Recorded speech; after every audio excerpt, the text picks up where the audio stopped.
These are the top books that you need to read on health and fitness for 2020. Coming up next.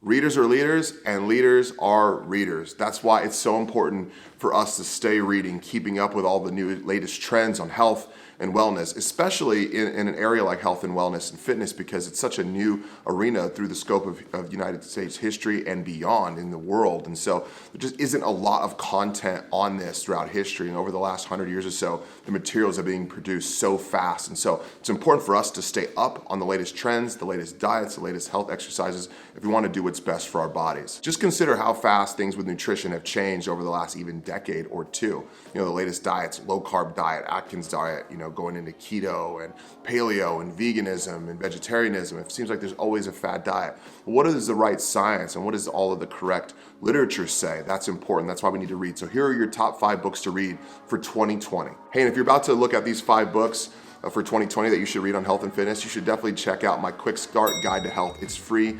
It's 13 pages of some great overview of what to eat, why we should be moving, how we relate to our community, and it's also got some interesting graphs with all of the foods we should eat and all the foods we shouldn't. So that link is in the description. You should check that out as soon as you possibly can. Let's start number 1 with Dr. Mark Hyman's book, Food, What the Heck Should I Eat?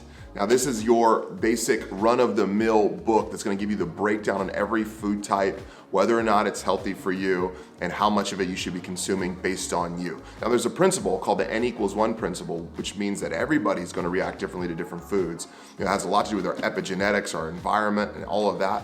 And so this book breaks down every single food. And so once you get like food allergy tests or food sensitivity tests done, or you even just do some elimination dieting and you figure out what's actually helpful for you, what hurts your stomach, what hurts your brain, all that sort of stuff, then you're gonna be able to have a kind of a guide to tell you which foods are good and which foods you should eat and how much. And so I definitely recommend Dr. Mike Hyman's book, especially if you're looking for a really good overview of kind of every type of food. The second book that I recommend on the list is Lifespan by Dr. David Sinclair. Now, this is one of my favorite books because the conversation surrounding how much to eat and when to eat for the length of time you're alive, increasing longevity, is becoming so prominent today. There's a lot of books on lifespan, right, and longevity. And so I love his book because it breaks down the science.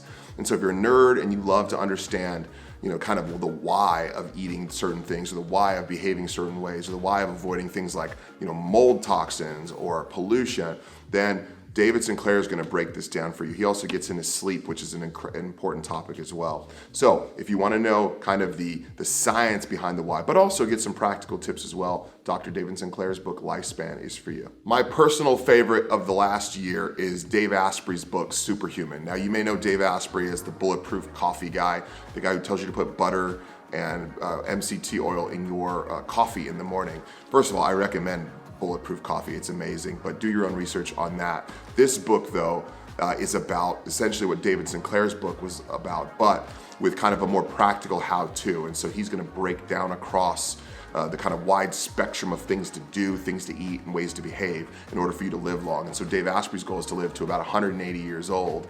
And while modern science in David Sinclair's book will tell you 110, 120 is not unrealistic, Dave Asprey's shooting for 180 years. And so if you're basically looking to increase longevity, be around for as long as you can, but not just be around and kind of be a vegetable, but be around and thrive, Dave Asprey's book, Superhuman's for you. So this is probably at the top of my list. And there's lots of hacks on not just feeling good and living longer, but also cosmetic approaches as well. And so things like skincare are in here. So one of his chapters is about, not looking like an alien when you're 180. So if you don't want to look like an alien, this is your book. The winner for biggest health book goes to Ben Greenfield in his book, Boundless, Upgrade Your Brain, Optimize Your Body, and Defy Aging. Now, this book is massive, and quite honestly, it's like a textbook. And he actually says in the introduction to kind of read it as a reference book, not straight away through. But I will tell you, while I haven't gotten all the way through this thing yet, for good reason, I mean, you can take a look at this looks like your science textbook. And quite honestly, it is a science textbook. While I haven't gotten all the way through it, I have found some significant advantages to just actually reading it through. And so reading through different chapters and things actually kind of blend well together. But you can search in the table of contents find a text or a topic that actually is really interesting to you, and then just study the heck out of that subject. And so he talks about everything from eating to sex to longevity to performance, athletic performance.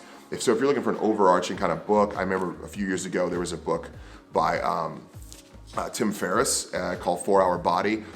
This book reminds me of that, except this book is from a practitioner on a higher level, like Ben Greenfield, and kind of like a biohacker, someone who actually does what he says. Now, I'm not saying Tim Ferriss doesn't, but I will say that I think Tim Ferriss specializes in so many things, where Ben Greenfield, this is kind of his area of expertise. So highly recommend, although this one will cost you a pretty penny, it's definitely worth it, and you'll feel that when you pick it up. If you're not somebody who's into science books and you're kind of looking at Ben Greenfield's book and you're thinking that's a little overwhelming, or you're looking at Lifespan or Superhuman and being like, man, those are just overwhelming for me, this book's for you. This book is called The Big Fat Surprise: Why Butter, Meat, and Cheese Belong in a Healthy Diet. Now, this book by Nina Teicholz reads like a thriller, because Nina is not a dietitian or a biohacker or a medical doctor. She is a investigative journalist, and so she wrote for, it says here, the New York Post, The Economist, New York Times, and Washington Post. And so she writes this like she's breaking a story. And what the book centers around is the studies in the 1950s and 60s by Ansel Keys that really set in forth motion this idea that saturated fat is bad for the human body. And now we kind of widely believe that that's been true, but recent science is really demonstrating that's actually not true. We know that saturated fat isn't bad, and it might be the cause, and there's some confounding variables in those studies, and really the studies were poorly done. And so we've based so much of our Western American diet off of these studies that are actually bad, and some of the things we invented to replace the saturated fat, like let's say vegetable oil, canola oil, are actually harming us. Fantastic read. I recommend this to everybody. Hey, I've got links for all 5 of these books in the description. So check out 1, check out 2, check out all 5. I've got all 5. I bought a few of these as a gift. I highly recommend you do the same. And remember, readers are leaders and leaders are readers. So the more information we accrue, the better we're able to make informed decisions about the way we're taking care of our bodies. If you like this video, give us a thumbs up on the video, subscribe to this channel, hit the notification bell so you know when new biblically based wellness principles from me are coming out on my channel. See you next time.